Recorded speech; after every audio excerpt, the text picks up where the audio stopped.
నమస్కారం. ప్రత్యేకించి ఈరోజు చంద్రబాబు నాయుడు గారు కూటమి ప్రభుత్వం 100 రోజుల పాలనకు సంబంధించి 100 రోజుల పాలనలో జరిగినటువంటి అభివృద్ధి సంక్షేమ కార్యక్రమాల మీద ఒక బుక్లెట్ విడుదల చేయడం జరిగింది. దానిలో మొట్టమొదటగా యథాప్రకారం జగన్మోహన్ రెడ్డి గారిని స్తుతిస్తూ ఏమీ జరగలేదు గతంలో, మొత్తం ఎన్డీఏ ప్రభుత్వం ఏర్పడిన తర్వాత ఈ 100 రోజుల్లోనే బ్రహ్మాండమైనటువంటి అభివృద్ధి సాధించామని, ఆయన 100 రోజుల్లో సాధించిన ప్రముఖ విజయాలు అని చెప్పని రకరకాలైనటువంటి అన్ని గురించి కూడా మాట్లాడడం జరిగింది. అంటే వీటికి వెళ్లే ముందు మేము అడిగేది చంద్రబాబు నాయుడు గారిని, నాకు ఎవరికీ లేనటువంటి రాజకీయ జీవితం ఉంది, సుదీర్ఘమైనటువంటి పరిపాలన అనుభవం ఉంది అని చెప్పేటువంటి ఈ పెద్ద మనిషి తన జీవితంలో లేదా ఈ 100 రోజుల్లో ఒక్క బ్రాండింగ్, ఒక్క స్కీమ్, ఇదిగో ఇది చంద్రబాబు నాయుడు మార్కుకు సంబంధించినటువంటి బ్రాండింగ్ ఉండేటువంటి పరిపాలనలో తీసుకున్నటువంటి నిర్ణయము సంస్కరణ అని కానీ, లేదా ఒక స్కీమ్ కొత్తగా చంద్రబాబు నాయుడు ఇదిగో ఈ కొత్త స్కీమ్ నేను ప్రవేశపెట్టి ఈ 100 రోజుల లోపల ప్రజలకు అందించానని చెప్పుకోలేనటువంటి సిగ్గుమాలినటువంటి పరిస్థితుల్లో ఉన్నటువంటి చంద్రబాబు ఈరోజు నిస్సిగ్గుగా ఏమాత్రం పట్టించుకోకుండా నవ్విపోదురుగాక నాకేటి సిగ్గు అన్నట్టుగా 100 రోజులకు ఏదో ఒకటి వదలాలి కాబట్టి వదిలేద్దామని చెప్పి పూర్తిగా అర్ధ సత్యాలు కూడా కాదు, పూర్తి అసత్యాలతో ఈరోజు ఈ 100 రోజులకు సంబంధించినటువంటి ఎన్డీఏ పాలన మీద ఆయన ఒకటి ఇవ్వడం జరిగింది. ఈ 100 రోజుల్లో ఏం చేశాడు చంద్రబాబు నాయుడు? శాడిస్ట్ పాలన అని చెప్పాలి, కక్ష సాధింపుకు పాల్పడ్డాడు అనేటువంటి మాట చెప్పాలి.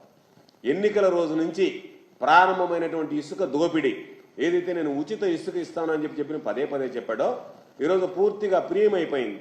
సామాన్యుడికి ఇసుక అందుబాటులో లేకుండా పోయింది. 100 రోజుల చరిత్రలో ఇది ఒక ఘనమైనటువంటిది. ఎక్కడైతే జగన్మోహన్ రెడ్డి గారి హయాంలో ఇసుక డంప్స్ ఉన్నాయో అవి కౌంటింగ్ అయిన వెంటనే లక్షల టన్నుల ఇసుక మాయమైపోయింది ఆంధ్ర రాష్ట్రంలో. అది నీకు అంతగా నువ్వు చెప్పుకోవాలనుకుంటే దాన్ని చెప్పుకొని ఉండొచ్చు. ఇంకొకటి, వైఎస్ఆర్ కాంగ్రెస్ పార్టీకి, మా పార్టీకి సంబంధించినటువంటి నాయకుల మీద, కార్యకర్తల మీద హత్యలు, విధ్వంసం, దారుణమైనటువంటి సంఘటనలు చోటు చేసుకున్నాయి. ఈరోజు విజయవాడ పిఠాపురానికి సంబంధించినటువంటి విపత్తుకు సంబంధించి వస్తే చంద్రబాబు నాయుడు అనుభవం ఎంత దారుణంగా ఫెయిల్ అయ్యాడు, ఎంత ఘోరంగా చంద్రబాబు నాయుడు పరిస్థితి తయారైంది అనేటువంటిది ప్రత్యేకంగా చెప్పాల్సినటువంటి పని లేదు. ఫ్లడ్ మేనేజ్మెంట్లో చంద్రబాబు నాయుడు పూర్తి స్థాయిలో వైఫల్యం చెందాడని చెప్పడానికి ప్రజలే ప్రత్యక్షమైనటువంటి ఉదాహరణ. వాళ్ళు మాట్లాడుతున్నటువంటి వాయిసే ఈరోజు స్పష్టంగా చంద్రబాబు ఈ ప్రభుత్వంలో మేము అన్ని విధాలా ఇబ్బందులు పడ్డామని చెప్పి పదే పదే మాట్లాడేటువంటి పరిస్థితి. 3,50,000 మంది విజయవాడకు సంబంధించి వరద తాకిడికి ఇబ్బంది పడితే సహాయ కార్యక్రమాలు ఎంత దారుణంగా చంద్రబాబు నాయుడు చేపట్టాడనేటువంటిది మనం చూసాం. ఎక్కడో దగ్గర రోజుకు ఒక కాన్వాయ్లో వెళ్ళడం, గంటల కొద్ది సమీక్షలు, సమావేశాలతో కాలయాపన చేయడం, ఏదో చేస్తున్నాననేటువంటి భ్రమ ఇతర ప్రాంతాలకు కల్పించడం తప్ప వాస్తవానికి ఎక్కడైతే వరద ప్రభావిత ప్రాంతాలు ఉన్నాయో అక్కడ ఎవరైతే ప్రజలు ఇబ్బందులు పడ్డారో వాళ్ళ గురించి పట్టించుకున్నటువంటి దాఖలాలు లేవు. జనం పాపం అన్నం లేక, నీళ్లు లేక, వాళ్ళని పాపం ఎక్కడైనా సురక్షితమైనటువంటి ప్రాంతాలకు తరలించేందుకు బోట్ సౌకర్యం కూడా లేక ఎన్ని రకాలైనటువంటి ఇబ్బందులు పడ్డాడో, నరక యాతన అనుభవించారు చంద్రబాబు పుణ్యమా అని చెప్పి పాపం అక్కడ ఉన్నటువంటి వాడు. నువ్వు రాత్రి దాకా కూర్చోవడం, రాత్రి పొద్దుపోయాక ప్రెస్ మీట్లు పెట్టడం, కాకి లెక్కలు కట్టడం, నీ వ్యవహార శైలి ఏ విధంగా తయారైందంటే నీ ఇళ్ళు మునిగిపోతే నువ్వు కలెక్టరేట్లో బస్సులో పడుకొని నేను ఇంటికి నీకు పోవడానికి దారి లేక, ఇంట్లో ఉండలేక, నేను కలెక్టరేట్ను వదిలి వెళ్ళిపోవాలి అని అంటే మీ అన్ని పనులు అయిపోయిన దాకా వరదలు తగ్గిన దాకా ఉంటానని చెప్పి ఇంటిలో వరద తగ్గిన దాకా బస్సులో పడుకొని దానికి కూడా కలరింగ్ ఇచ్చినటువంటి నీచమైనటువంటి చరిత్ర చంద్రబాబుది అని చెప్పుకోవాల్సినటువంటి పరిస్థితి. ఈరోజు అదేవిధంగా వరద ఈరోజు పిఠాపురం కానీ, ఏలేరులో వరద ప్రాంతాలు కానీ నువ్వేదో హంగు ఆర్భాటంతో పోవడం తప్ప వాస్తవానికి నువ్వు వెళ్ళిన తర్వాత అక్కడ ప్రజలకు చేసినటువంటి మేలు, వనగూరినటువంటి లబ్ధి ఏదన్నా ఉంది అంటే అది శూన్యం.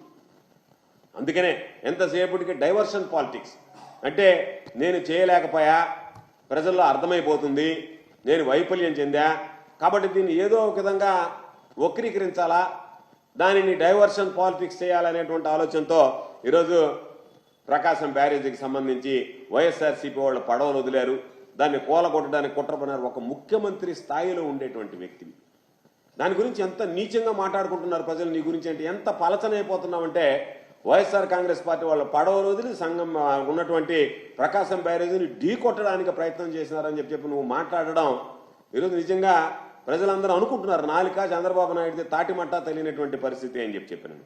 ఈరోజు నువ్వు మాట్లాడాలంటే ఈ 100 రోజుల పాలనలో నువ్వు చేసినటువంటి ఘనకార్యాలు ఏమన్నా ఉన్నాయంటే ఇవి తప్ప ఎక్కడన్నా సిగ్గున్నవాడు ఎవడైనా సరే ఈరోజు 100 రోజుల్లో చంద్రబాబు నాయుడు అభివృద్ధి సంక్షేమం అందించాలని చెప్పగలడా?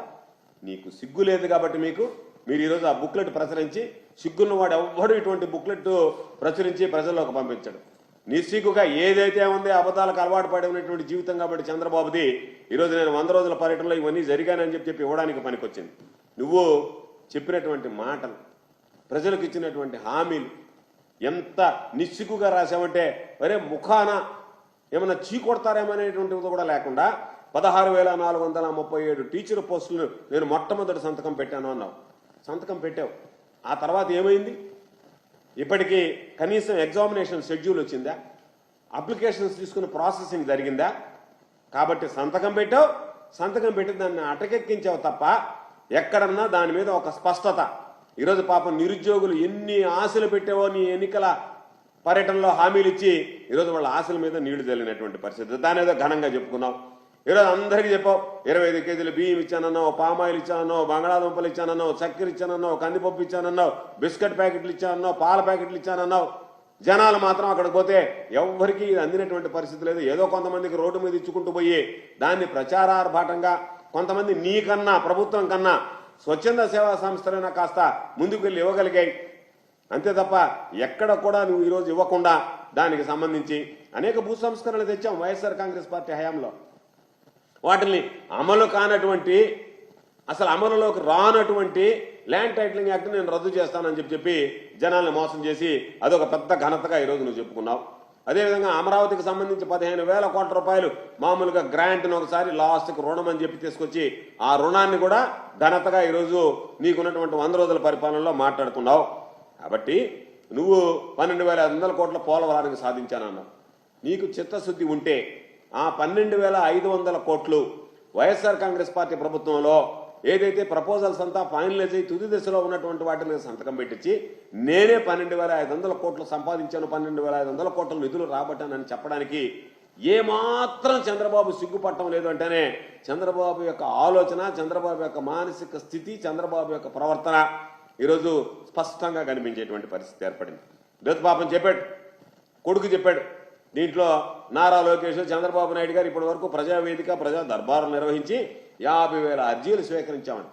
అంటే 50,000 అర్జీలు స్వీకరించడం గొప్ప, ఆ అర్జీలలో ఎన్ని పరిష్కారం అయ్యేటువంటిది చెప్పలేనటువంటి దుస్థితిలో మీరున్నారంటే కేవలం మీరు అర్జీలు తీసుకునేంత వరకే, అర్జీలు సేకరించేంత వరకే పరిమితమయ్యారు తప్ప ఆ అర్జీల మీద మీకు చిత్తశుద్ధి లేదు. కాబట్టి ఆ అర్జీలను పరిష్కరించేటువంటి దిశగా ఒక ప్రయత్నం కూడా చేసినటువంటి పరిస్థితి లేదు. కాకపోతే నీరు చెట్టుకు సంబంధించి గతంలో దోపిడిని కొనసాగింపుగా ఒక 256 కోట్ల బకాయిలుంటే ఆ బకాయిలు మీ వాళ్ళకి పంచిపెట్టడానికి ఈరోజు అదేదో పెద్ద ఘనకార్యంలాగా మాట్లాడుతున్నారు.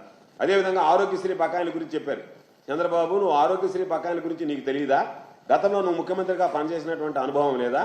ఎప్పుడైనా జనవరి వరకు వచ్చినటువంటి బిల్లులని మార్చిలో ప్రాసెస్ చేస్తారు. ఆ రోజుకి ఎన్నికల కోడ్ వచ్చింది కాబట్టి ఆ రోజు వైఎస్ఆర్ కాంగ్రెస్ పార్టీ ప్రభుత్వం అధికారంలో లేదు, ఎన్నికల కమిషన్ చేతిలోకి వెళ్ళింది కాబట్టి వాళ్ళ బిల్లులు చెల్లించలేదు. దానికి సంబంధించి ఏదో వైఎస్ఆర్ కాంగ్రెస్ పార్టీ బకాయిలు పెట్టిందని, వాస్తవానికి నువ్వు వచ్చిన తర్వాతనే తమ నిర్వాహకం చూసి ₹1 కూడా నిధులు విడుదల చేయకపోయినందువల్ల ఈరోజు నెట్వర్క్ హాస్పిటల్స్ మేము ఆరోగ్యశ్రీ సేవలు బంద్ చేస్తామని చెప్పి ఈరోజు వాళ్ళు పిలుపునివ్వడం జరిగింది. కాబట్టి దానికి సంబంధించి 100 రోజుల్లో నువ్వు చేసినటువంటి పాలనలో అభివృద్ధి సంక్షేమం శూన్యం తప్ప ఎక్కడ ఏ ఒక్క వర్గానికి కూడా ఈ రోజు నువ్వు ఇచ్చినటువంటి ఆ 100 రోజుల బుక్లెట్ చూస్తే నవ్వాలనో ఏడవాలనో నిన్ను చూసి జనం చీకొట్టాలనో తెలియనటువంటి పరిస్థితి. అదేవిధంగా ఈరోజు చంద్రబాబు నాయుడు పరిపాలన చూద్దాం. కూటమి పరిపాలన గురించి నువ్వు ఇచ్చినటువంటి బుక్లెట్ని గురించి మాట్లాడాం. నీ పరిపాలన చూద్దాం. ఈరోజు నువ్వేం చెప్తున్నావు? నన్ను మించినటువంటి అనుభవజ్ఞుడు లేడు, నేను MA ఎకనామిక్స్ చేశా, నేను పెద్ద ఎకనమిస్ట్ని, ఆర్థిక తత్వవేత్తని, ఆర్థిక శాస్త్రవేత్తని అని చెప్పుకుంటున్నావు.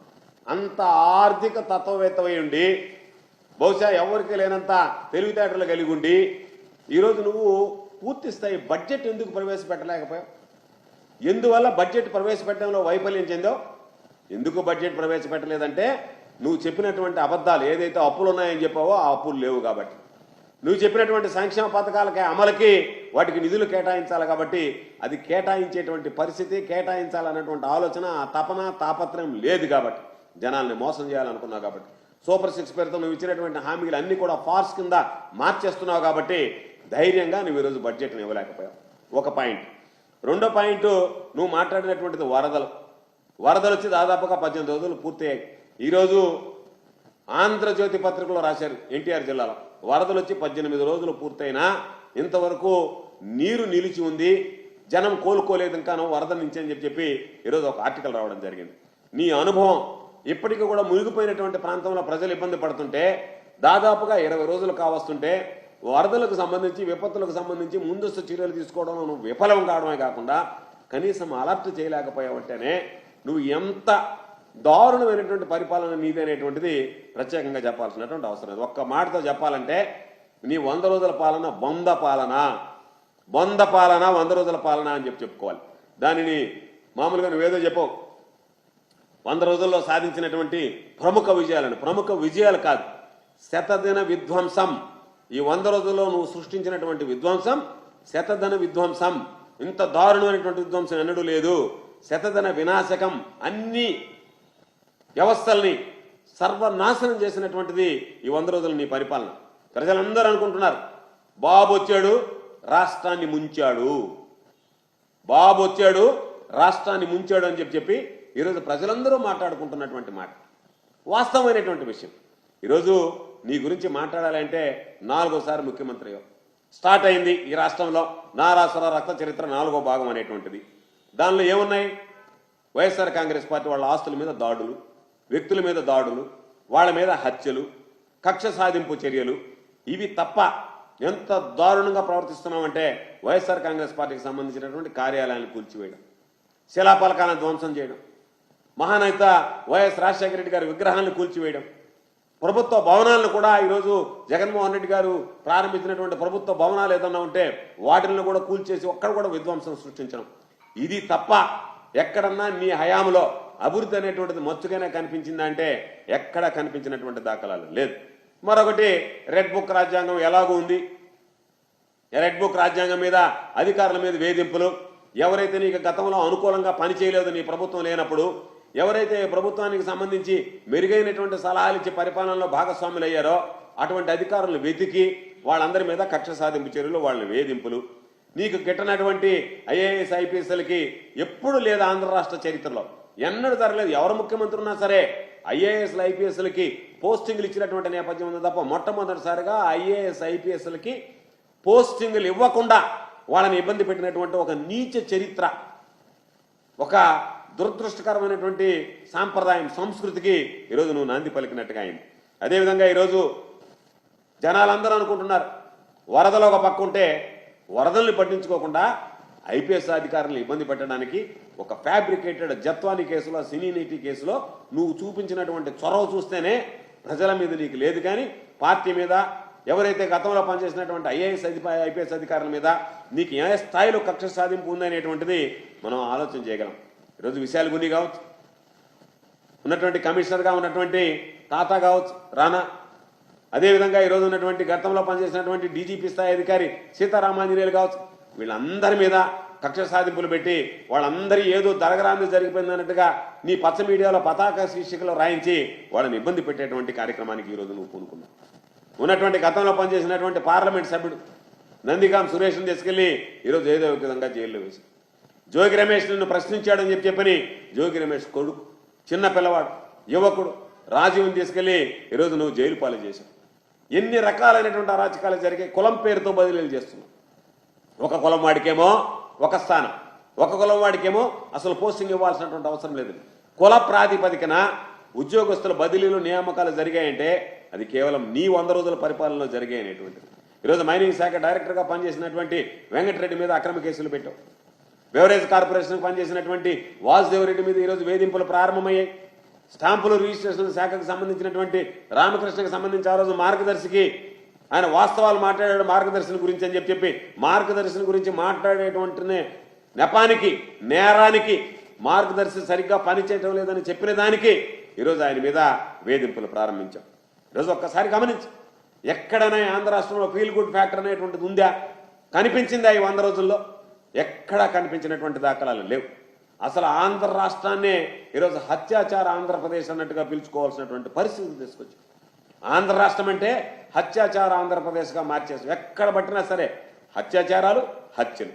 ఈరోజు మహిళల మీద దారుణమైనటువంటి మానభంగాలు, అత్యాచారాలు, పిల్లలు, బాలికలు, మహిళలకు సంబంధించినటువంటి లైంగిక వేధింపులు, మహిళల మీద వేధింపులు, వైఎస్ఆర్ కాంగ్రెస్ పార్టీకి సంబంధించినటువంటి మహిళల మీద వేధింపులు జరుగుతున్నా సరే వాటిని ప్రోత్సహించే విధంగా నీ చర్యలు ఉన్నాయి తప్ప వాటిని ఎక్కడ కూడా నిరోధించాలనేటువంటి ఆలోచన ఎక్కడ కనిపించినటువంటి దాఖలాలు లేవు. వ్యవసాయాన్ని సంబంధించి అయితే వ్యవసాయం కాదు, విధ్వంసాన్ని సృష్టించాం.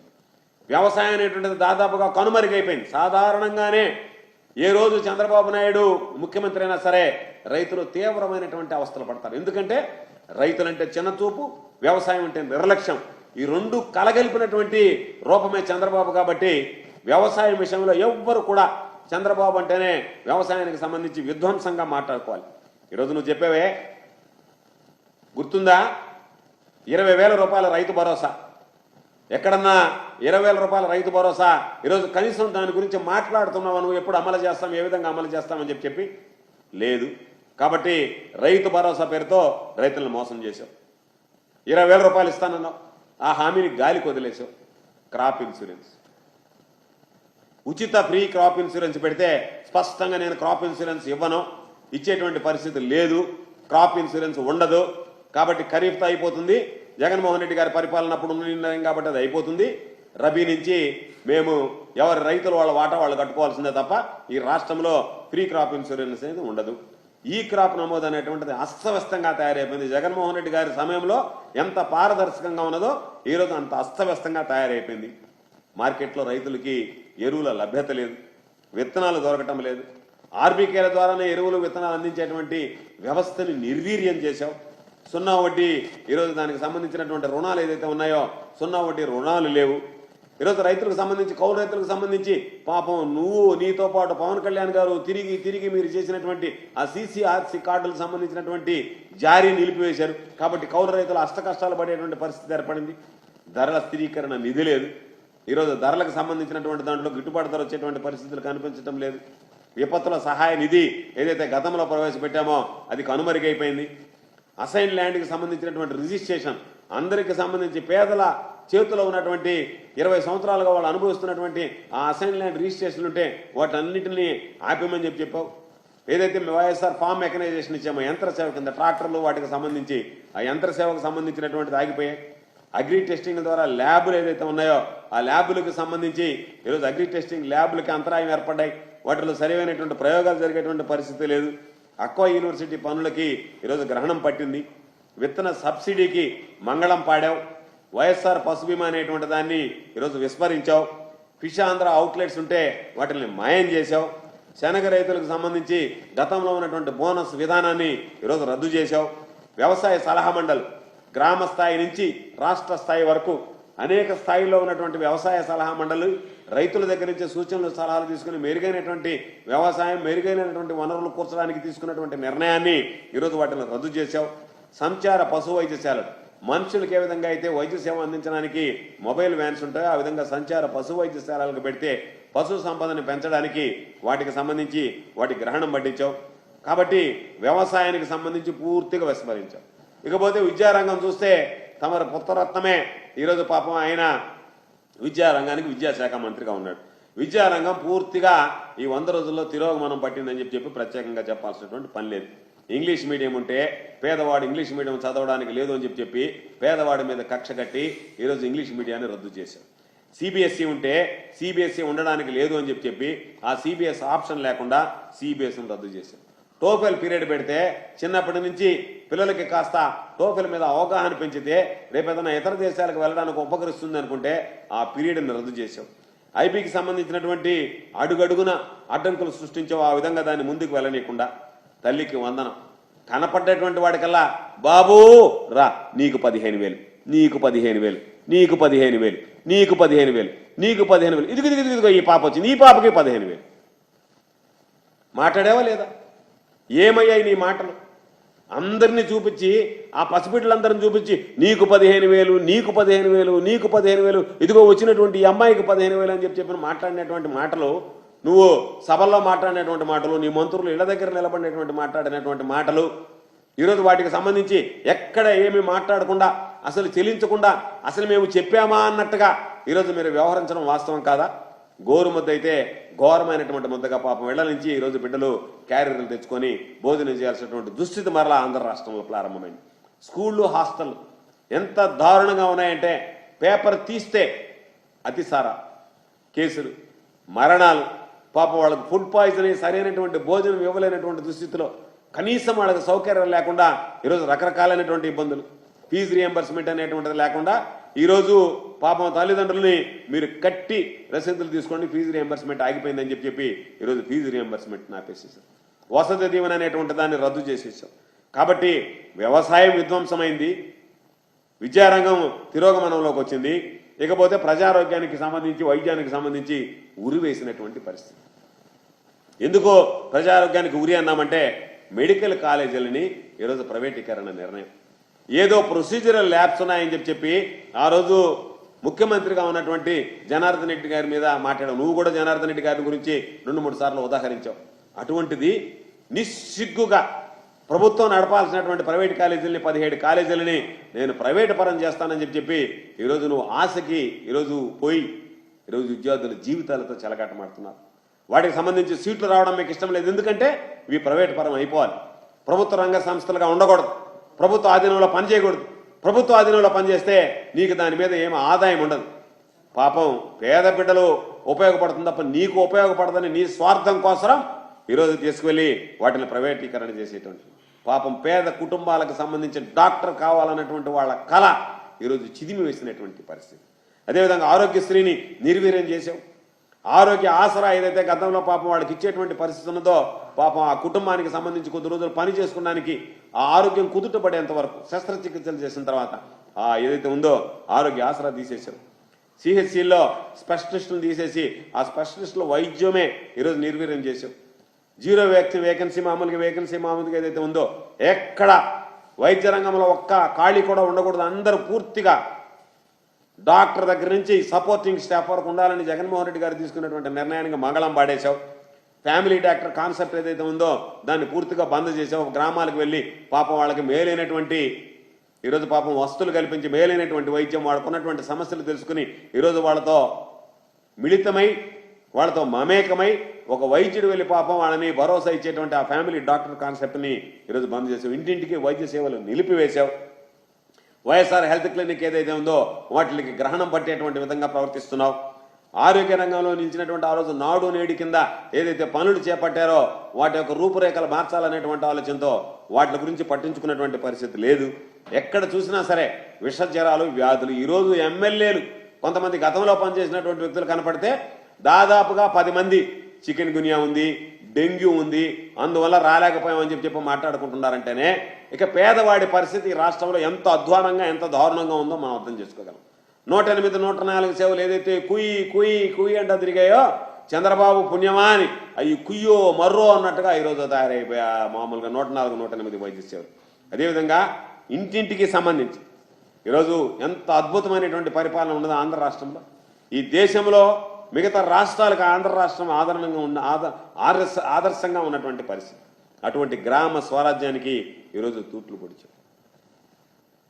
అదేవిధంగా వాలంటీర్లు ఎవరైతే ఉన్నారో ప్రతి ఇంటికి వెళ్ళి వాళ్ళకి సంక్షేమ కార్యక్రమాలు అమలు చేయడం, పెన్షన్ పంపిణీ చేయడం, ఆ వాలంటరీ వ్యవస్థని 5,000 జీతాన్ని 10,000కి పంచుతానని ఉగాది రోజు నీ నోటుకుండా వచ్చినటువంటి అబద్ధం, తొలి అబద్ధం, తొలి పండగ రోజు మాట్లాడినటువంటి అబద్ధం. ఆ రోజు నుంచి అబద్ధాలతో ప్రారంభించినటువంటి నువ్వు ఆ అబద్ధాలను కొనసాగిస్తున్నావు. 5,000ని 10,000కి తీసుకెళ్తానని చెప్పి జీతాన్ని పెంచుతానని చెప్పి ఆశలు రేకెత్తించి ఈరోజు వాలంటరీ వ్యవస్థని నేను బంద్ చేశానని చెప్పి గ్రామ వార్డు సచివాలయాలు, గ్రామ సచివాలయాలు, వార్డు సచివాలయాలు ఏదైతే గ్రామ స్వరాజ్యం దిశగా జగన్మోహన్ రెడ్డి గారు అడుగులు వేయాలనేటువంటి తపన తాపత్రయంతో ఏర్పాటు చేశారో వాటిని పూర్తిగా ఈరోజు సిబ్బందిని తగ్గించేశాం. రేషన్కి వచ్చి డోర్ డెలివరీ ఏదైతే ఉందో ఆ రేషన్ వాహనాలను మొన్న ఏమాత్రం సిగ్గుపడకుండా వాడుకున్నావు. ఆ వాహనాలు వృధా అన్నావు. మన వరదల్లో ఆ వాహనాలు వాడుకున్నావు. రేషన్ డోర్ డెలివరీ సిస్టమ్ని నేను రద్దు చేశాను. ఇంటింటికి పెన్షన్ ఇవ్వమంటే సచివాలయ ఉద్యోగులు ఏదో 4 ఏళ్లకిచ్చి తర్వాత మీరు వచ్చి సచివాలయం దగ్గర తీసుకోండి అని చెప్పి ఇంటింటికి పెన్షన్ పంపించేటువంటి దాన్ని రద్దు చేశాం.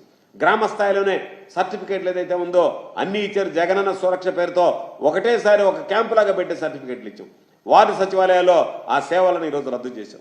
గ్రామ స్థాయిలో రిజిస్టర్ ఆఫీస్కి వెళ్ళి అక్కడ మామూలుగా ఇబ్బందులు పడాల్సినటువంటి పరిస్థితి లేకుండా గ్రామ స్థాయిలో ఈరోజు రిజిస్ట్రేషన్లు ఉంటే వాటిని మంగళం పడాం.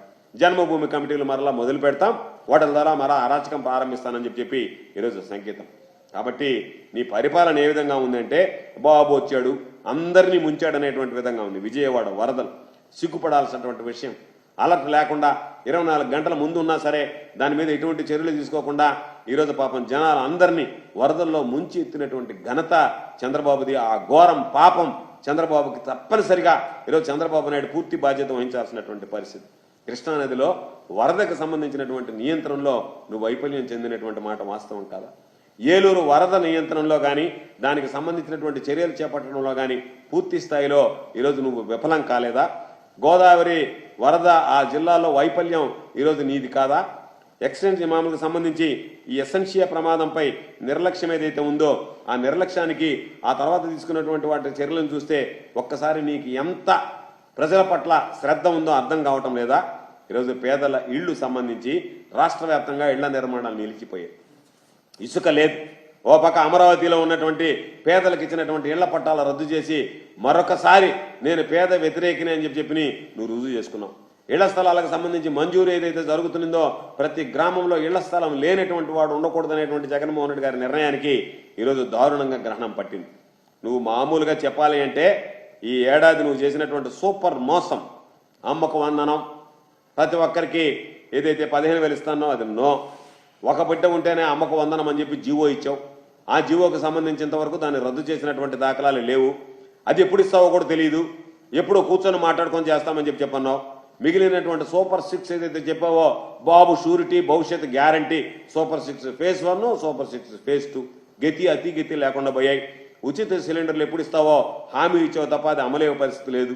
ఉచిత బస్సు అయితే పాపం ఎమ్మెల్యేలు డిజిటల్ దీనిలో పెట్టుకొని ప్లేట్స్ పెట్టి ఇదిగో వచ్చేసింది రేపు ఆగస్టు 15 నుంచి ఉచిత బస్సు వస్తుందని చెప్పి వాళ్ళు సంబరపడ్డారు, జనాలను సంబరపెట్టారు తప్ప దాని మీద మీమాంస కొనసాగుతుంది తప్ప స్పష్టమైనటువంటి ప్రకటన ఇంతవరకు వచ్చినటువంటి పరిస్థితి లేదు. ప్రతి మహిళకి 1,500 రూపాయలు, నీకు 18,000, నీకు 18,000, నీకు 18,000, నీకు 18,000. ఆ నీకు 18,000 రూపాయలు అనేటువంటిది ఏమైంది అనేటువంటి దాని మీద అసలు మాట్లాడటం లేదు. ఉద్యోగం లేదు, 3,000 రూపాయలు నిరుద్యోగ భృతి లేదు. డిఎస్సికి సంబంధించి సంతకం పెట్టి దాన్ని వాయిదా వేసి పాప నిరుద్యోగుల మీద ఈరోజు నీళ్లు తెలియనటువంటి పరిస్థితి. మద్యంతో దోపిడీకి రాచమార్గాన్ని వేసుకోవడానికి దాని రకరకాలైనటువంటి పాలసీల పేరుతో కాలయాపన చేస్తున్నావు.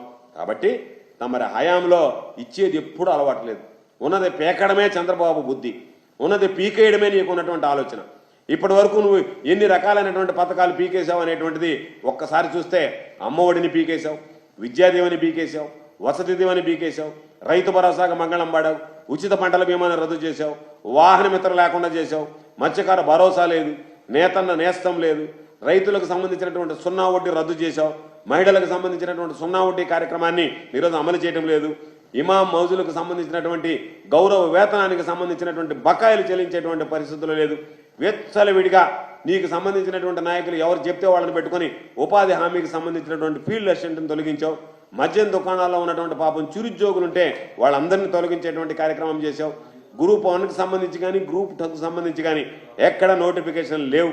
కాబట్టి అవినీతికి గేట్లు తెరుస్తూ ఈరోజు రివర్స్ టెండరింగ్ ఏదైతే ఉందో జగన్మోహన్ రెడ్డి గారు పెట్టాడో ఆ రివర్స్ టెండరింగ్ రద్దు చేసి నీకు సంబంధించినటువంటి అవినీతి పరులు ఎవరన్నా ఉంటే వాళ్ళకి ఇష్టారాజ్యంగా టెండర్లు ఇచ్చి వాళ్ళకి పనులు చక్కబెట్టాలనేటువంటి ఆలోచన మాట్లాడుతున్నావు. విశాఖ స్టీల్ ప్లాంట్ మీద ప్రత్యేక హోదాని ఏ విధంగా అయితే అటకెక్కించావో, ప్రత్యేక హోదా వల్ల ఏమవుతుందని మాట్లాడావో అదే ధోరణి అవలంబించి ఈ రాష్ట్ర ప్రత్యేక హోదాకి గండి కొట్టిన నిరుద్యోగులకు ఏ విధంగా అయితే నువ్వు పాపం ఈరోజు నీ మాటలు ఏదైతే శాపంగా మారాయో అదే విధంగా ఈరోజు మరలా విశాఖ స్టీల్ ప్లాంట్ దగ్గర ఏ నోటితో అయితే విశాఖ స్టీల్ ప్లాంట్కి సంబంధించి నేను పోరాటం చేస్తాను, నేను నిలబడతానన్నావో అదే ఈ ప్రభుత్వంలోనే కూటమి ప్రభుత్వంలోనే విశాఖ స్టీల్ ప్లాంట్ మీద నోరెత్తలేనటువంటి పరిస్థితి ఏర్పడింది. కాబట్టి ఉచితంగా ఉన్నటువంటి ఇసుకలో ఈరోజు విపరీతమైనటువంటి దోపిడీ ప్రారంభమైంది. దాదాపుగా 40 లక్షల టన్నుల ఇసుకని టీడీపీ నేతలు దోచుకున్నారు. ఎర్రమట్టి దిబ్బలను కూడా ఈరోజు వదలకుండా అక్రమ మట్టి రవాణా అవుతుంది. కాబట్టి ఈరోజు సీఎం టోటల్గా ఫెయిల్ అయింది. ముఖ్యమంత్రి కార్యాలయం అంటే అసలు కేంద్ర బిందువుగా పరిపాలనకు ఉండాల్సినటువంటి ముఖ్యమంత్రి కార్యాలయం విచ్ఛిన్నంగా తయారైంది.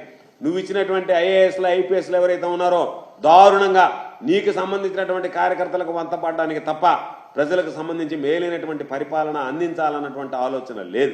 ఆ విధంగా వాళ్ళు అడుగులు వేయటం లేదు. ఈరోజు చూస్తే వరద సమయంలో అప్రమత్తం లేకుండా చోద్యం చూస్తూ ప్రజలను ఇబ్బంది పెట్టారు. ఈరోజు ఉన్నటువంటి ఎవరైతే ఉన్నారో అధికారులు వాళ్ళందరూ సహాయక చర్యల్లో ఘోర వైఫల్యం చెందారు. ముఖ్యమంత్రి కార్యాలయం అనేటువంటిది అసలు పనిచేస్తుందా అన్నట్టుగా ఎక్కడైనా బాధితుల పక్కకు వెళితే ఎక్కడ పైన పడతారని చెప్పి ముఖం చాటేసుకొని కేవలం పేపర్ల వరకే పరిమితమయ్యారు నీకున్నటువంటి మంత్రివర్గం. అదేవిధంగా నీ కార్యక్రమాల్లో మరొక ప్రధానమైనటువంటి కార్యక్రమం ఏంటంటే పోలవరంకు సంబంధించి దోపిడి బంగారు బాతులాగా దొరికింది. దాన్ని కొత్త డయాఫ్రమ్ వాల్ పేరుతో రకరకాలైనటువంటి నివేదికలు తీసుకొచ్చి దాని మీద డ్రామాలు ఆడుతున్నావు. కాకపోతే జాతీయ నిపుణుల కమిటీ ఏదైతే ఉందో ఇప్పటికే స్పష్టంగా చెప్పింది ఈ విధ్వంసానికి కారణం గత చంద్రబాబు ప్రభుత్వం, ముఖ్యమంత్రిగా చంద్రబాబు నాయుడు తీసుకున్నటువంటి నిర్ణయాలు అని చెప్పి ప్రకాశం బ్యారేజ్ దగ్గరగా గేట్లు కొట్టుకొస్తే ఆ బోట్లను తీయడంలో నిర్లక్ష్యం ప్రకటిస్తూ రోజు వైఎస్ఆర్ కాంగ్రెస్ పార్టీకి సంబంధించిన దానికి ఆ రంగులు ఉన్నాయి ఈ రంగులు ఉన్నాయని చెప్పి మాట్లాడడం తప్ప ఎక్కడా కూడా ఈరోజు వాటికి సంబంధించి దృష్టి పెట్టి వాటిని తొలగించాలనేటువంటి ఆలోచన కూడా మర్చిపోయాం. రాయలసీమ ప్రాజెక్టులకు సంబంధించి గతంలో ఒక్కసారి చూసుకో, శ్రీశైలం నుంచి ఒక స్థాయికి వచ్చిన వెంటనే రాయలసీమకి నెల్లూరు జిల్లాలకి నీరు తరలించేటువంటి పరిస్థితి ఉండేది. ఈరోజు నీ చేతకానితనం, నీ అనుభవ రాహిత్యం, నువ్వు చేయలేకపోయినటువంటి పని వల్ల ఈరోజు నీ పుణ్యమా అని నీరులన్నీ వెళ్ళి సముద్రంలో కలిసాయి తప్ప ఈరోజు రైతులకు ఉపయోగపడేటువంటి విధంగా ఆ రిజర్వాయర్లోకి నీళ్లు పంపలేక వైఫల్యం చెందినటువంటి ఘనత నీది. కాబట్టి ఇవన్నీ నీ దగ్గర జరిగాయి. నీకు ఓపిక ఉంటే, నువ్వు వింటాను అంటే, నువ్వు వినడానికి సిద్ధంగా ఉంటే 100 రోజుల్లో జగన్మోహన్ రెడ్డి గారు చేసినటువంటి పరిపాలన గురించి కూడా ఒక్కసారి నీకు త్వరగా వినిపించేటువంటి ప్రయత్నం చేస్తాం. ఎందుకంటే జగన్మోహన్ రెడ్డి గారు 100 రోజుల పరిపాలనలో 100కు పైగా నిర్ణయాలు తీసుకున్నాడు. ప్రజలకు ఇచ్చినటువంటి హామీలను నిలబెట్టాడు. ప్రజలకు సంబంధించినటువంటి సంక్షేమ కార్యక్రమాలు అమలు చేశాడు. ఎస్సీ ఎస్టీ బీసీలకు సంబంధించిన నామినేటెడ్ పదవుల్లో 50% ఇస్తానని చెప్పి 50% ఇచ్చాడు. పరిశ్రమల్లో స్థానికులకి 75% ఉద్యోగాలు ఇప్పించేటువంటి విధంగా చర్యలు తీసుకున్నాడు. రివర్స్ టెండరింగ్ తీసుకొచ్చి అవినీతి మీద ఉక్కుపాదం మోపాడు. అదేవిధంగా లక్షలాది ఉద్యోగాలకు సంబంధించినటువంటి భర్తీలకు సంబంధించినటువంటి ప్రక్రియ, సామాజిక విప్లవంలో సరికొత్తమైనటువంటి మార్పులు తీసుకొచ్చినటువంటి ఘనత ఈరోజు స్పష్టంగా జగన్మోహన్ రెడ్డి గారిని చెప్పుకోవాల్సినటువంటి పరిస్థితి. జగన్మోహన్ రెడ్డి గారు మే 30, 2019వ తేదీ ప్రమాణ స్వీకారం చేస్తే జూన్ 10వ తేదీ తొలి కేబినెట్ భేటీ జరిగితే దానిలోనే దాదాపుగా 80% ప్రజలకు ఇచ్చినటువంటి నవరత్నాలకు సంబంధించి స్పష్టత ఇవ్వడం జరిగింది. పరిపాలన ఏ విధంగా ఉండాలి, ప్రజలకు ఇచ్చినటువంటి హామీలు ఏ విధంగా నిలబెట్టుకోవాలనే దానికి దేశ చరిత్రలోనే రోల్ మోడల్గా ఆ రోజు జగన్మోహన్ రెడ్డి గారు నిలవడం జరిగింది. ఆ రోజు నుంచి తొలి అసెంబ్లీ సమావేశాల్లోనే, బడ్జెట్ అసెంబ్లీ సమావేశాల్లోనే చారిత్రాత్మకమైనటువంటి చట్టాలు చేసి ప్రజలకు అండగా నిలిచారు. సంక్షేమానికి సంబంధించినటువంటి క్యాలెండర్ విడుదల చేయడంలో కానీ ప్రతి ఒక్క విషయంలో ఎక్కడ కూడా ప్రజలకు ఇచ్చినటువంటి ప్రతి హామీని నిలబెట్టుకోవడంతో పాటు ఇవ్వనటువంటి హామీలను కూడా అమలు చేసినటువంటి ఘనత జగన్మోహన్ రెడ్డి గారి. 65 సంవత్సరాలు ఉన్నటువంటి పెన్షన్ని 60 సంవత్సరాలకు తగ్గించి ఈరోజు ప్రతి ఒక్క అర్హత కలిగినటువంటి వ్యక్తికి పారదర్శకంగా, నీలాగా ఈరోజు లక్షల పెన్షన్లు ఎత్తివేయలేదు. పారదర్శకంగా పరిపాలన ప్రారంభించినప్పటి నుంచి 2250 రూపాయలతో ప్రారంభించి 3000 రూపాయల వరకు తీసుకువెళ్ళినటువంటి ఘనత. అదేవిధంగా ఈరోజు చూస్తే కిడ్నీ బాధితులకు సంబంధించి ఆ రోజు 10,000 రూపాయలు ఇచ్చాడు. వాళ్ళు ఎవరైతే ఉన్నారో పాపం వాళ్ళకి పర్సంటేజ్ సంబంధం లేకుండా అంగవైకల్యం కలిగినటువంటి వాళ్ళకి 3,000 ఇచ్చారు. డ్వాక్రా మహిళలకు సంబంధించి వైఎస్ఆర్ ఆసరా పథకం ద్వారా ఏదైతే వాళ్ళకి చెప్పాడో ఎన్నికల నాటికి ఉన్నటువంటి బకాయిలు 4 విడతల్లో తిరిగి చెల్లించేశాడు. ఉగాది రోజున దాదాపుగా 25 లక్షల మందికి సంబంధించినటువంటి ఇళ్ల స్థలాలు ఇవ్వాలనేటువంటి నిర్ణయం తీసుకుని దాన్ని అమలు చేశాడు. అక్రమ మద్యం, నాటుసారా లాంటివి అరికట్టేదానికి గ్రామ స్థాయిలో, వార్డు స్థాయిలో ఈరోజు మహిళా పోలీసులు నియమించి వాటిని పకడ్బందీగా అరికట్టడంలో సత్ఫలితాలను ఇవ్వడం జరిగింది, సఫలం కావడం జరిగింది. పిల్లలకి సంబంధించి అమ్మఒడి ఇస్తానని చెప్పి 15,000 రూపాయలు జనవరి 26 నుంచి అమలు చేసి చూపించినటువంటి ఘనత జగన్మోహన్ రెడ్డి గారికి. రైతాంగానికి అన్ని విధాల భరోసాగా ఉన్నాం. ప్రతి కుటుంబానికి రైతు భరోసా ఏదైతే 13,500 రూపాయలు చెప్పాడో 13,500 రూపాయలు ఇవ్వడం జరిగింది. 12,500 రూపాయలు అని చెప్పి 50,000 అని చెప్పి వచ్చిన తర్వాత 13,500 రూపాయలు ఇవ్వడం జరిగింది. వైఎస్ఆర్ 0 వడ్డీ పథకం కింద రాష్ట్ర వ్యాప్తంగా దాదాపుగా 175 నియోజకవర్గాల్లో ఉచితంగా 200 రిగ్గు బోర్లు ఈరోజు వేయడం జరిగింది. రైతులకు ఉచితంగా వేయడం జరిగింది. పగటి పూట 9 గంటలకు సంబంధించినటువంటి విద్యుత్ సరఫరా ఇచ్చాం. అక్వా రైతులకు యూనిట్ ఛార్జీ ₹50 ఏదైతే చెప్పామో దానికి కట్టుబడి ₹50 ఇవ్వడం జరిగింది. 3,000 కోట్ల రూపాయలతో ధరల స్థిరీకరణ నిధి ఏర్పాటు చేశాం. 2,000 కోట్ల రూపాయలతో ప్రకృతి వైపరీత్యాల నిధి రైతాంగానికి సంబంధించి ఇవ్వడం. ప్రమాదవశాత్తు చనిపోతే చంద్రబాబు నాయుడు హయాంలో చనిపోయినటువంటి రైతులతో కూడా కలిపి ఆత్మహత్య చేసుకున్నటువంటి రైతులకి దాదాపుగా 7 లక్షల రూపాయలకు పరిహారాన్ని పెంచి ఇవ్వడం జరిగింది. కాబట్టి ఎక్కడ కూడా కౌలు రైతులకు సంబంధించి 11 నెలలకు మాత్రమే హక్కు ఉంటుందని చెప్పి ఆ భూ యజమానుల్ని ఈరోజు ఒప్పించి వాళ్ళందరికీ కూడా ఎక్కడ ఇబ్బంది లేకుండా కౌలుదారుల చట్టాన్ని తీసుకొచ్చి CCRC కార్డ్స్ జారీ చేశాం. వాటి రైతు భరోసాతో పాటు పంటల బీమా కానీ పంటల పరిహారం కానీ ఈరోజు ఇన్పుట్ సబ్సిడీ అయితే ఏ సీజన్లో నష్టం జరిగితే అదే సీజన్లో ఇచ్చేటువంటి విధంగా చర్యలు తీసుకోవడం జరిగింది. సీఎం చైర్మన్గా వ్యవహరించేటువంటి వ్యవసాయ మిషన్ ఒకటి ఏర్పాటు చేశాం. రైతులకు సంబంధించినటువంటి బీమా ఏదైతే ఉందో ఉచిత పంటల బీమా ఈరోజు ప్రభుత్వమే చెల్లించేటువంటి విధంగా రైతు వాటా కానీ రాష్ట్ర వాటా కానీ కేంద్ర ప్రభుత్వ వాటా కానీ ఈరోజు ఒక సందర్భంలో ప్రధానమంత్రి ఫసల్ బీమా యోజన నుంచి కొన్ని నిబంధనలు ఉన్నాయి. మీరు పెట్టేటువంటి నిబంధనలు రైతులకు ఇబ్బందులుగా ఉన్నాయని చెప్పి రైతు కట్టాల్సినటువంటి వాటా, రాష్ట్ర ప్రభుత్వం భరించాల్సినటువంటి వాటా, కేంద్ర ప్రభుత్వం నుంచి రావాల్సినటువంటి వాటా మూటిని బహుశా ఈ దేశంలో 100% రైతులకు సంబంధించినటువంటి ప్రీమియం భరించినటువంటి రాష్ట్రం ఏకైక రాష్ట్రం ఆంధ్ర రాష్ట్రం. మిగతా రాష్ట్రాలు కూడా మేము ఇదే దారిలో పయనిస్తామని చెప్పిన తర్వాత ఈరోజు ప్రధానమంత్రి ఫసల్ బీమా యోజనలో ఆ రోజు ఉన్నటువంటి నరేంద్ర తోమర్ గారు ముఖ్యమంత్రి గారితో మాట్లాడి మీ విధానాలకి మేము ఒప్పుకుంటామని చెప్పి చివరి సంవత్సరంలో ఈరోజు మరలా మనం సూచించినటువంటి విధంగా జగన్మోహన్ రెడ్డి గారు ప్రవేశపెట్టినటువంటి బీమా మాడ్యూల్ ఏదైతే ఉందో యూనివర్సలైజేషన్ మాడ్యూల్ అది మొత్తం దేశమంతా కూడా ఈరోజు దాన్ని అనుసరించేటువంటి విధంగా ఈరోజు మనం తీసుకున్నటువంటి సంస్కరణ దేశవ్యాప్తంగా రైతులకు సత్ఫలితాలు ఇవ్వడం జరిగింది. గతంలో మీరు ఎగ్గొట్టినటువంటి ఇన్పుట్ సబ్సిడీ 2018లో ఎగ్గొట్టినటువంటి ఇన్పుట్ సబ్సిడీ దాదాపు 2,000 కోట్ల రూపాయలు జగన్మోహన్ రెడ్డి గారు విడుదల చేశాడు.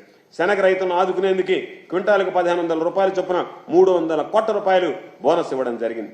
ఆయిల్ పామ్ రైతులకి అదనంగా మద్దతు ధర ఇచ్చాం. దాదాపుగా 80 కోట్ల రూపాయలు ఆ రోజు పాదయాత్రలో ఇచ్చినటువంటి హామీని నిలబెట్టుకుంటూ వాళ్ళకి నిధులు విడుదల చేయడం జరిగింది.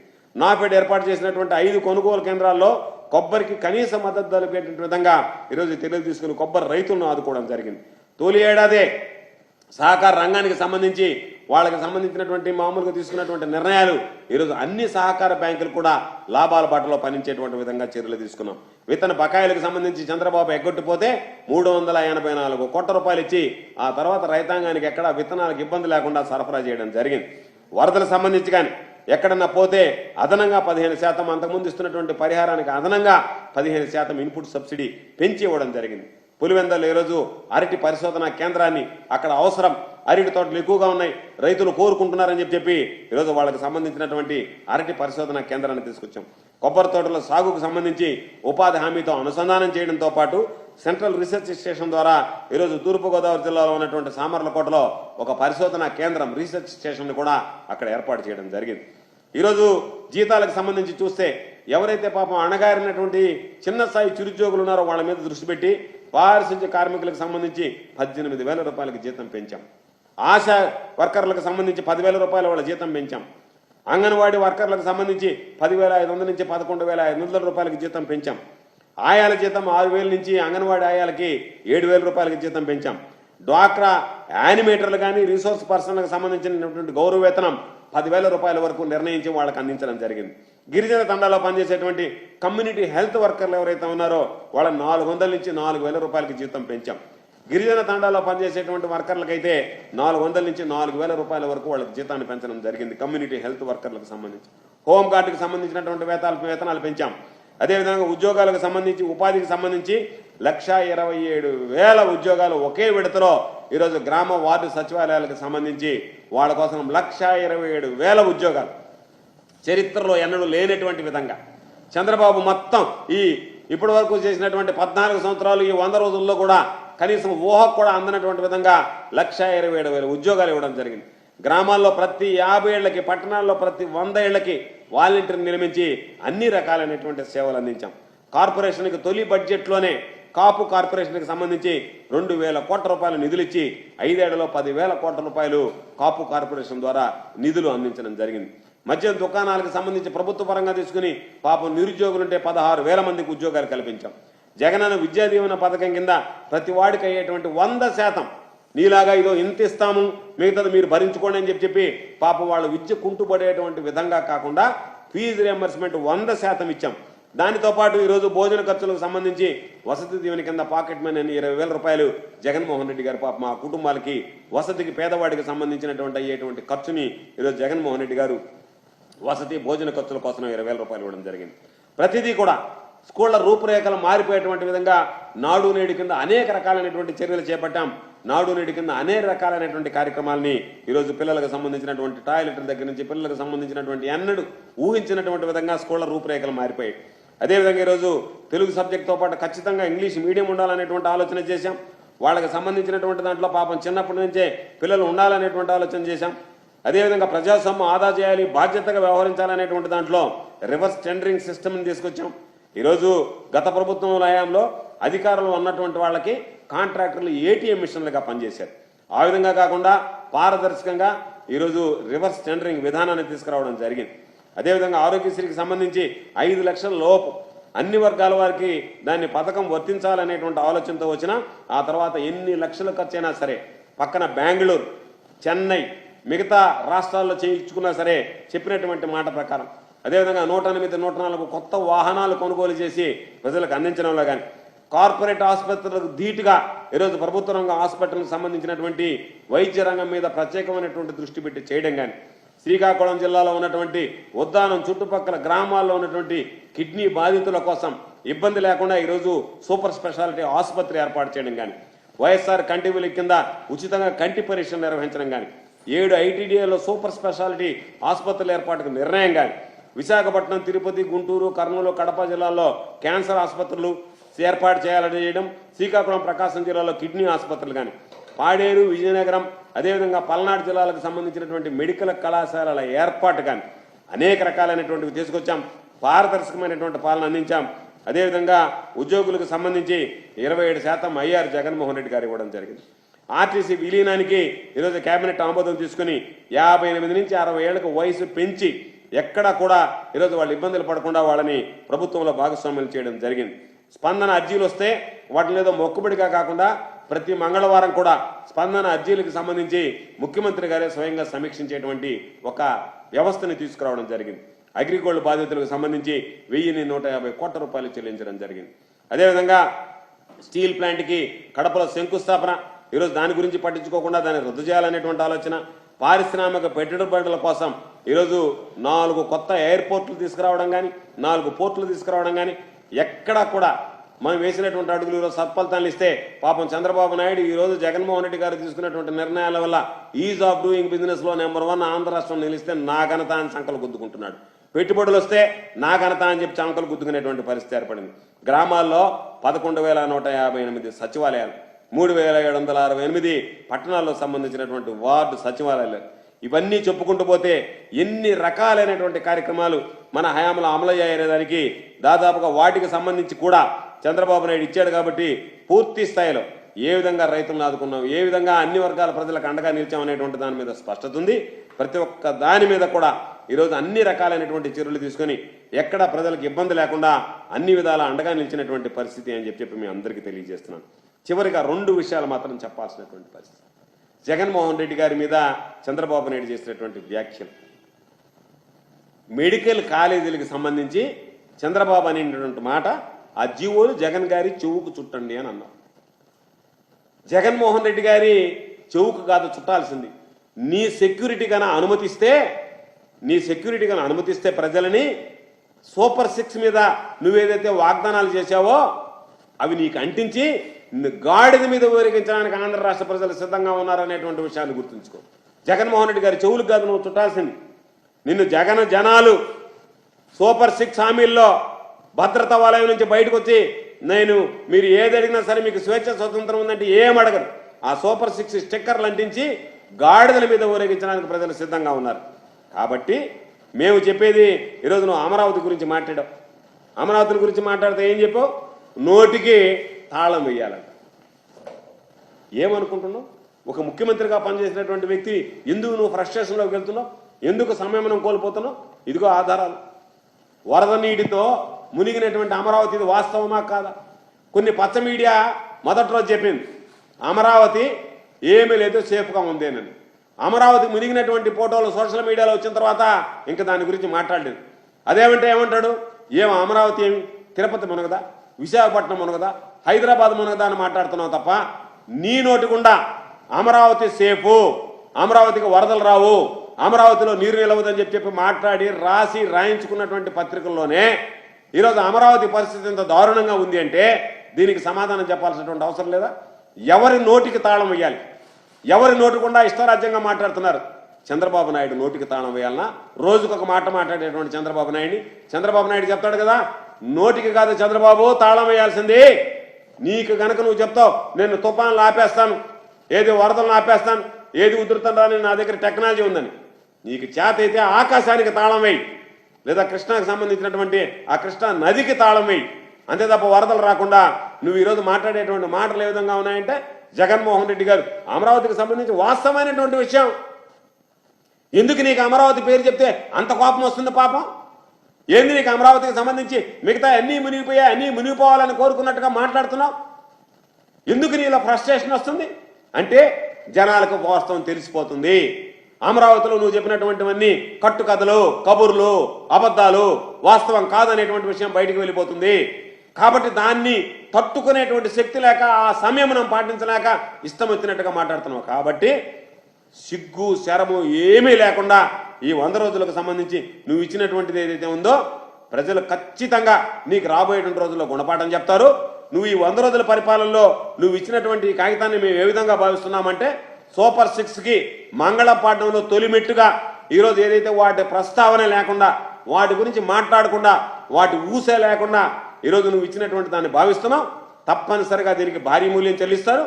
మేము వైఎస్ఆర్ కాంగ్రెస్ పార్టీ తరఫున నువ్వు 100 రోజులు ఇచ్చినటువంటి దాన్ని ప్రజల్లోకి తీసుకువెళ్తాం. నీ పాలనలో ఉన్నటువంటి లోపాలన్నీ ఎత్తి చూపిస్తాం.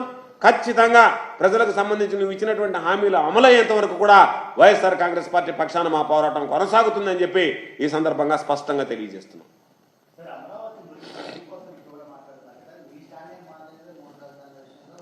మేం చెప్పేది మా స్టాండ్ గురించి మాట్లాడే ముందు ఈరోజు మా స్టాండ్ ప్రతిపక్షంలో ఉన్నప్పుడు మా స్టాండ్ ఏముండదు. ఎప్పుడైనా అధికారంలోకి వచ్చినప్పుడు ఒక స్టాండ్ తీసుకుంటాం. ఈరోజు మేము చెప్పేది నువ్వు మునిగిపోతుందనేటువంటి విషయం మీద నీకెందుకు అంత ఫ్రస్ట్రేషన్ వస్తుంది? ఎందుకంత అయోచితంగా అనాలోచితమైనటువంటి మాటలు మాట్లాడుతున్నావు? దానికి సమాధానం చెప్పను. నువ్వు పెట్టుకుంటున్నావు అమరావతి ఇక్కడ, అయ్యా అమరావతిలో నీళ్లు వచ్చాయంటే దానికి నీ కోపం ఎందుకు వస్తుంది? దానికి ఎందుకు నోళ్ళకు తాళం వేస్తానంటున్నావు? అదేం వాస్తవ రూపం వాస్తవమే కదా. పోనీ కాదు అని చెప్పు నీ నోటితో. నీళ్లు వస్తాయంటే తాళం వేస్తామంటే నీళ్లు వచ్చింది, ఆ ప్రాంతాన్ని ఎంపిక చేసింది నీ తప్పు కాదు. దాని గురించి మాట్లాడినది మాత్రం తప్పు. అది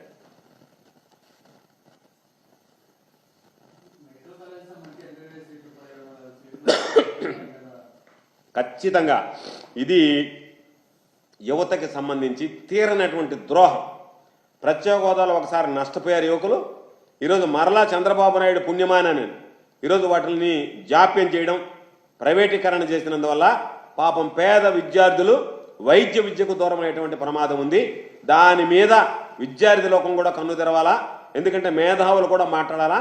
ఇది చంద్రబాబు నాయుడు తీసుకున్నటువంటి నిర్ణయం ఎంతో మంది పేద విద్యార్థుల పాపం మేము వైద్య విద్య అభ్యసించాలనేటువంటి వాళ్ళ కోరిక నెరవేరకపోగా వాళ్ళ పాపం పూర్తి స్థాయిలో ఈరోజు డిప్రెషన్లోకి వెళ్ళేటువంటి పరిస్థితిని చంద్రబాబు నాయుడు ఆంధ్ర రాష్ట్రంలో సృష్టిస్తున్నాడు. Right, thank you.